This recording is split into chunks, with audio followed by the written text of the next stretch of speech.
This is Studio 7 of KLL.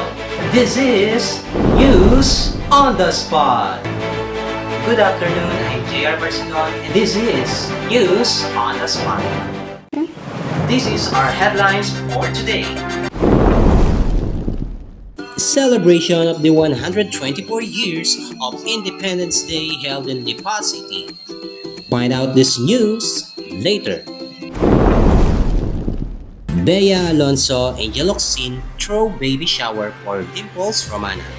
For more info, find out in our on-the-spot lifestyle news later.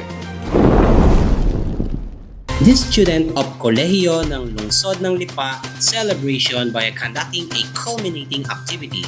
For more info, find out in our sports news later. EcoSoap taking action for a more sustainable world. Find out in our world news later. In our showbiz news, Justin Bieber says he's working to recover from partial face paralysis. Find out this showbiz news later. And wage hike in 14 regions take effect this June. Find out my special report later. Celebrate the 124 years of Independence Day in Lipa City. For more update, here's Mila Lobo reporting live from Lipa City. Mila? Thank you, JR. Today, Lipa City celebrates the 124th Philippine Independence Day, headed by Mayor Eric B. Abriga. The provincial government will celebrate the Philippine Independence Day with the theme of Kalayaan 2020, pagsuong sa hamon ng panibagong Philippines on June 12, 2020. On this day in 1898, the Philippines declared independence after more than 300 years under Spanish rule. Every June 12, Filipinos celebrate their freedom by flying their national flag high in the sky, just like one waving in today's studio.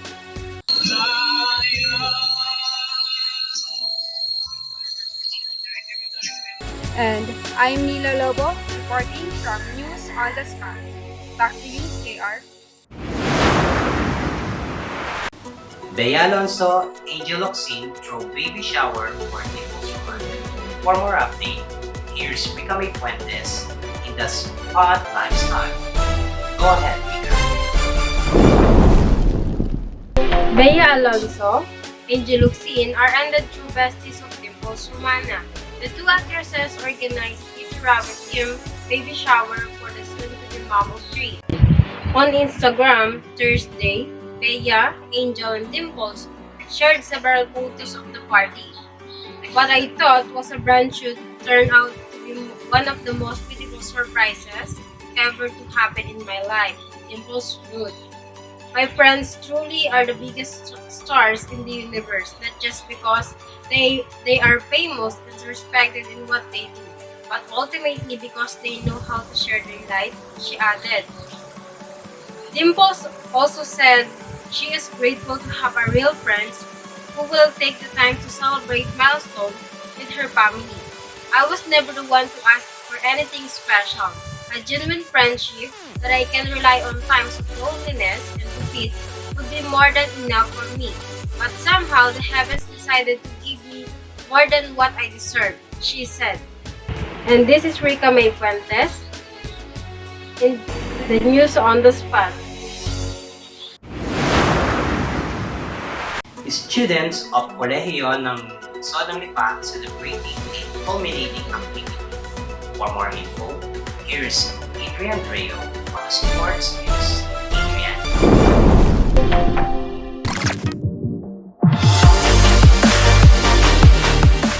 Nas June 10, BACOMM won the championship after beating PSBA FM2 by a score of 25-20, 25-18, and 25-22. The BACOMM 2C is already on the rise in the first set. PSBA FM2B spread a lot of errors, which BACOMM 2C took advantage of in conjunction with their solid spike. PSBA FM2B to the second set but BACOMM 2C chased after them after releasing a 7-3 run to tie the game at 16 all. After that, BACOMM 2C finally recovered until they got the win. And Pedreo reporting in News on the Spot. Back to studio. Thanks, Adrian. Meanwhile, they're also taking action for a more sustainable world. For more update, here's Jenny Ato for World News.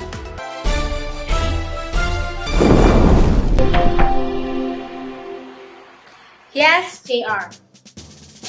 EcoSoc, taking action for a more sustainable world.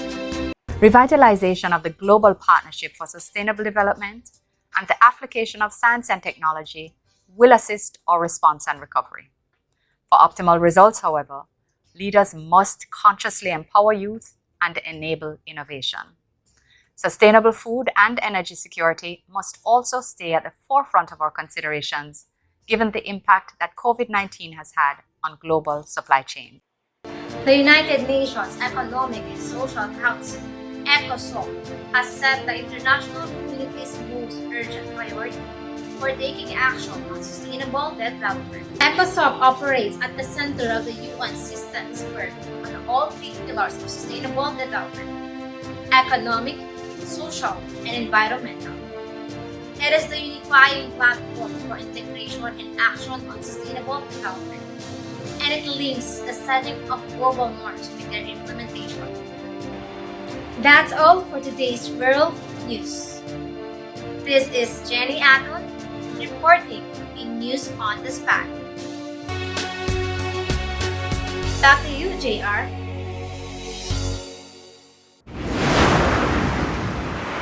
Active tropical cyclone within the Philippine area of responsibility. For update, here's Janrick Bisonia on Weather News. Janrick, how's the status of tropical cyclone?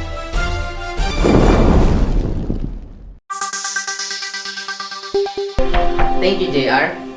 From Weather Forecasting Center of OTS, here are the latest data of the weather update.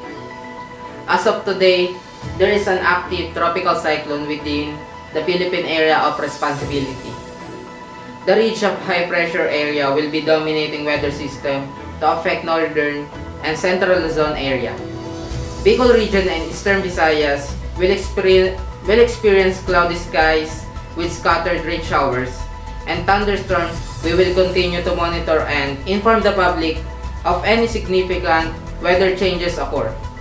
Again, I'm Janrick Besonia from the OTS News. Welcome to Showbiz on the Spot.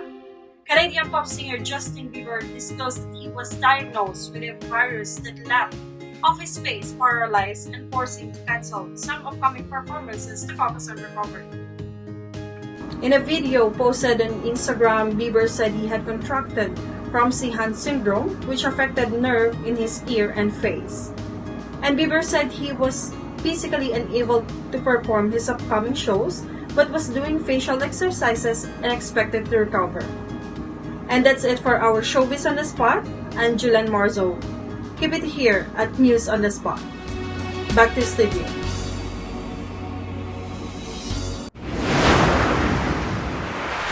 Wage hike in the 14 regions take effect this June. For more update, here's my special report.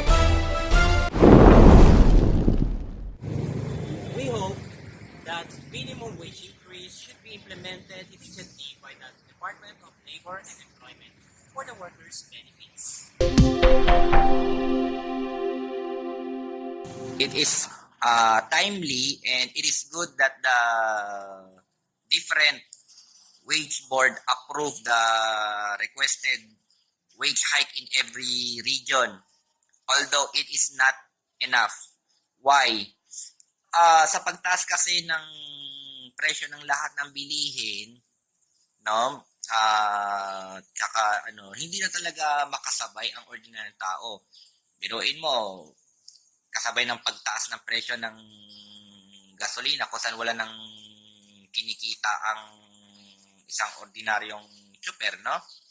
Siyempre, at lahat naman ng sasakyan, lahat naman ng makinarya ginagamit ng gasolina, petrolyo. So dahil nagmamahal ang presyo ng petrolyo, ng gasolina, lahat yan ay nagmamahal. Tapos sa presyo ng utilities, sa kuryente at tubig, nagmamahal din. So, napapanahon talaga na aprubahan talaga ang dagdag sahod. Bagaman hindi ito sapat. Kasi ayon sa pag-aaral ng NEDA o ng National Economic and Development Authority, kakailanganin ng isang pamilyang Pilipino ng 40,000 pesos sa isang buwan para mabuhay ng disente. Sa kasalukuyan pa nga lang, bagamat barya lamang ito, pero malaking tulong na rin sa mga karaniwang manggagawa, pero hindi pa rin yan sapat. Kailangan kasi talaga na itaas ang sahod ng mga manggagawa para makaagapay ito sa patuloy na pagtaas ng presyo ng bilihin at ng serbisyo. Kaya nga suportado ko ang panawagan ng lahat ng kilusang manggagawa sa Kongreso na ipasa na ang 750 pesos National Minimum Wage Bill. Kailangan kasi 750 pesos na National Minimum Wage, hindi kung halimbawa sa isang region mataas ang inaprubahan na dagdag sahod, sa kabilang region naman hindi, di ba? So dapat pantay-pantay lamang ang minimum wage, which is 750. Kahit pa paano sa 750 pesos na arawang sahod, malaking tulong na rin 'yan sa para sa isang pamilyang Pilipino na makaagapay yan sa pagtaas ng presyo ng lahat ng bilihin at serbisyo. This is JR Barcelon, News on the Spot. For more update, visit our website at www.newsonthespot.com.ph. Again, I'm JR Barcelon, and this is News on the Spot. In the service of the Filipino. Now signing off.